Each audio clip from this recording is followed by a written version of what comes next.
Unfortunately इस देश के अंदर डॉक्यूमेंटेशन का या डॉक्यूमेंट्रीज का कोई कोई वो है ही नहीं, मूवमेंट ही नहीं है। किसी ज़माने में पब्लिक रिलेशन की या गवर्नमेंट की डॉक्यूमेंट्रीज दिखाई जाती थी फिल्में शुरू होने से पहले, आ, उसे भी बंद हुए सालों साल हो गए।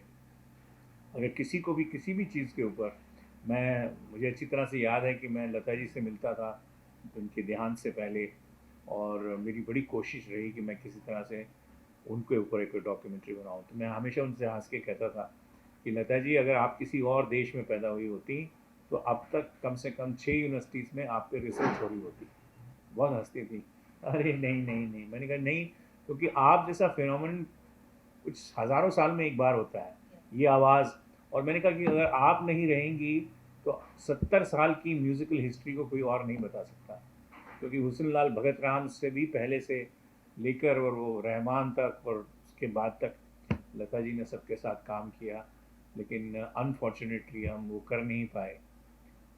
लेकिन मुझे बहुत अफसोस है, बिकॉज ऐसी शख्सियत, ऐसी आवाज़, और वो ये सिर्फ एक आवाज़ नहीं है, वो एक इतिहास है। वो इतिहास उन्हीं के साथ चला गया। मुझे याद है कि वो इतनी अच्छी एक्ट्रेस थी कि जिसका भी किस्सा सुनाती थी उसको मिमिक करके बताती थी और हम हंसते थे। मैंने कहा आप इतना उनको हर चीज़ याद रहती। मैं एक बार राज कपूर से मिली, ऐसा हुआ, उससे मिली, नरगिस से मिली, हर चीज़ याद थी उनको।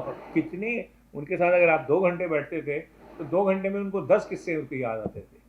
And she use to act it out so well because she was a performer. But yeah, unfortunately she is gone and there is nobody to tell that story.